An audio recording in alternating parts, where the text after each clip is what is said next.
Halo semuanya, selamat datang di kelompok 2. Kami akan membahas mengenai materi suhu dan kalor. Bismillahirrahmanirrahim. Perkenalkan, nama saya Pramudita Dwi Partisa Nurdiansa Putri dengan NIM 2108229 akan menjelaskan mengenai pengertian suhu dan pengukurannya. Pertama, ada pengertian suhu dan kalor. Suhu adalah ukuran yang menyatakan energi panas tersimpan dalam suatu benda. Benda bersuhu tinggi berarti memiliki energi panas yang tinggi, begitu juga sebaliknya. Sedangkan kalor artinya adalah perpindahan energi panas yang terjadi dari benda bersuhu yang lebih tinggi ke benda yang bersuhu lebih rendah. Selanjutnya, untuk mengukur suhu suatu benda, biasanya menggunakan termometer dengan memanfaatkan sifat termoterik suatu benda. Pengukuran suhu suatu benda akan menghasilkan 4 satuan suhu, yaitu yang pertama, Celsius. Skala pengukuran suhu yang paling banyak digunakan di seluruh dunia adalah Celsius. Nama Celsius ini diambil dari nama Andreas Celsius dengan lambang C. Rentang pengukuran suhu pada satuan Celsius adalah 0 sampai 100 derajat Celcius. Yang kedua, Fahrenheit. Digunakan di beberapa negara seperti Inggris, Kanada, Amerika, dan negara Eropa lainnya.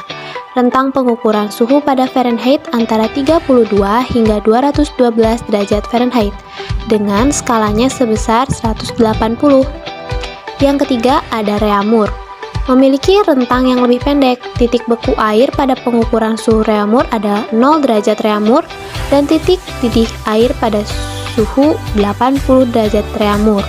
Jadi, rentang pengukuran suhu Reaumur adalah 0 sampai 80 derajat Reaumur dengan skala sebesar 80.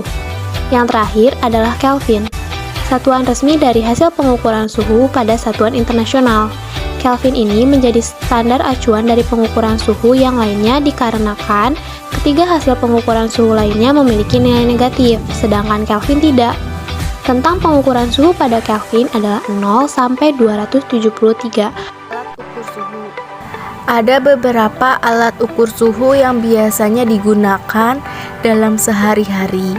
Yang pertama, termometer laboratorium. Termometer laboratorium ialah alat ukur suhu yang biasa digunakan dalam laboratorium untuk mendukung suatu percobaan atau eksperimen. Termometer jenis ini biasanya berisikan cairan raksa ataupun alkohol dengan rentang suhu yang bervariasi sesuai dengan kebutuhan. Yang kedua, ada termometer klinis. Termometer klinis ialah termometer yang biasa digunakan oleh para dokter untuk mengukur suhu tubuh pasien. Termometer jenis ini ialah alat bantu dalam bidang kesehatan untuk mendeteksi penyakit yang diderita oleh seseorang. Yang ketiga, ada termometer ruangan.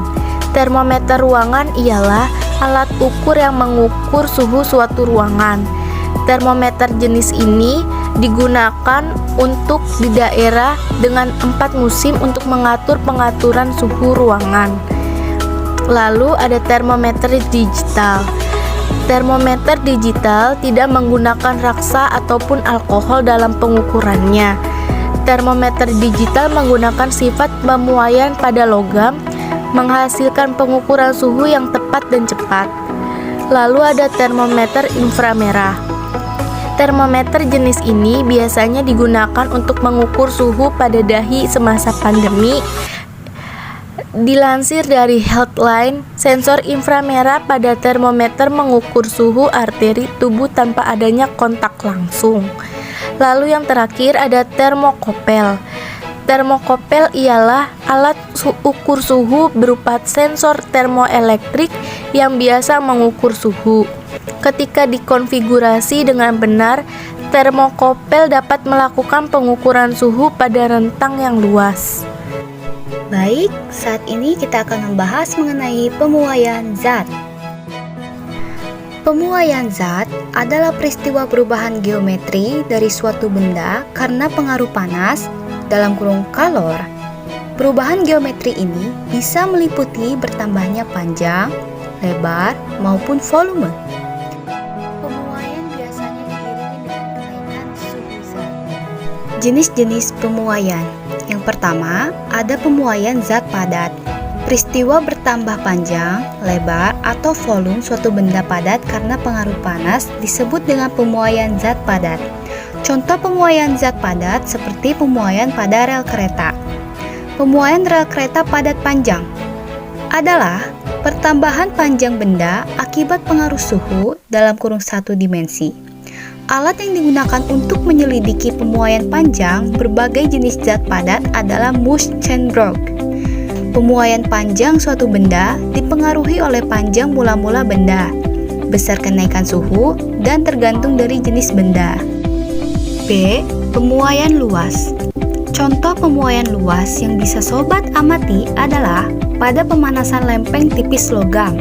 Lempeng tipis logam akan mengalami penambahan luas setelah dipanaskan. Kemampuan suatu benda untuk mengalami pemuaian luas sangat ditentukan oleh koefisien muai luas dilambangkan dengan alfa, dengan nilai alfa sama dengan 2A. Rumus pemuaian luas adalah delta A sama dengan AO kali alfa kali delta TA sama dengan AO plus delta AA sama dengan A0 dalam kurung 1 plus alfa kali delta T. AO sama dengan luas sebelum dipanaskan. A sama dengan luas setelah pemanasan. Delta A sama dengan penambahan luas. Alfa sama dengan koefisien muai luas. Delta T sama dengan selisih suhu dalam kurung kenaikan suhu. C. Pemuaian volume. Pemuaian volume sama juga dengan pertambahan atau pemuaian panjang secara 3 dimensi. Karena itu, muai volume sama juga dengan 3 kali muai panjang. Pemuaian volume suatu zat tergantung pada koefisien muai volumenya, Y dalam kurung gamma, di mana Y sama dengan 3A. Rumusnya, delta V sama dengan VO kali Y kali delta T sama dengan V sama dengan FO plus delta V. V sama dengan FO dalam kurung 1 plus Y dikali delta T. Dalam penjelasannya, delta V adalah penambahan volume. FO sama dengan volume awal, delta T sama dengan kenaikan suhu, dan Y sama dengan koefisien muai volume. Baik, saat ini kita akan membahas bagian 2, pemuaian zat cair pada zat cair. Pemuaian yang terjadi hanya pemuaian volume, tidak ada pemuaian panjang dan luas. Besarnya pemuaian zat cair ditentukan dari koefisien muai volumenya B. Rumusnya, delta V sama dengan FO plus B plus delta T. Dengan B adalah koefisien muai volume zat cair. Nilai B ini berbeda dengan Y atau koefisien muai volume zat padat. Delta V penambahan volume yang terjadi, sedangkan delta T selisih suhunya. Yang ketiga, pemuaian zat gas atau pemuaian gas. Gas juga mengalami pemuaian layaknya pada pemuaian zat cair dan zat padat. Khusus untuk pemuaian zat ini agak berbeda dengan pemuaian zat padat dan pemuaian zat cair. Ada suatu variabel yang sangat menentukan pemuaian zat gas, yaitu tekanannya. Untuk menghitung hukum pemuaian gas, di sini ada 3 hukum. Yang pertama, hukum Gay-Lussac.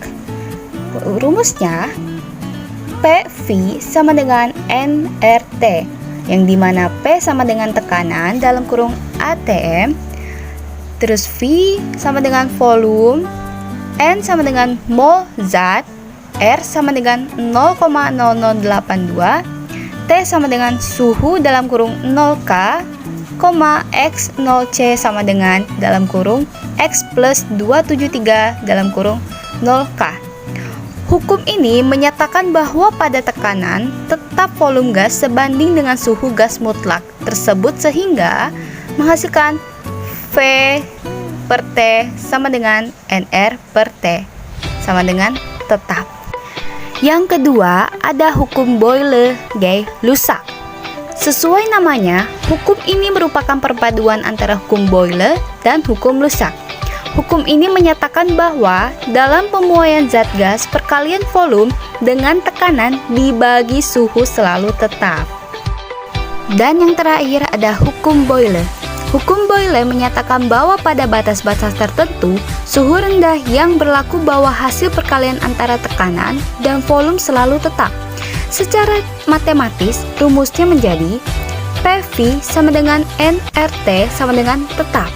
Karena perkalian tekanan dan volume selalu tetap, maka perkalian volume dan volume sebelum dan sesudah pemuaian juga tetap. Jadi, persamaan rumusnya sama dengan P1 kali V1 sama dengan P2 kali V2, yang dimana pemuaian gas pada suhu tetap dalam kurung isotermal.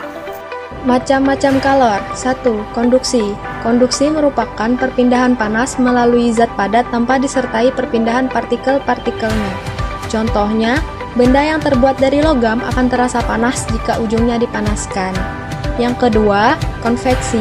Konveksi merupakan perpindahan panas melalui zat perantara atau medium yang disebabkan oleh pergerakan zat tersebut dan disertai perpindahan partikel-partikelnya.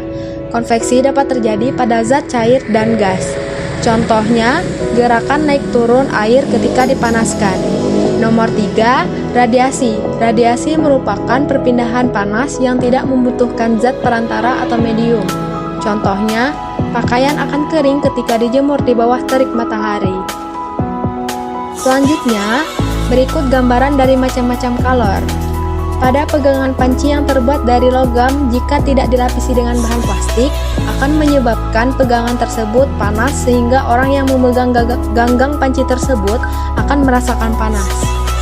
Selanjutnya, saat merebus air dengan api, air menjadi lebih ringan dan partikel air tersebut akan bergerak naik turun.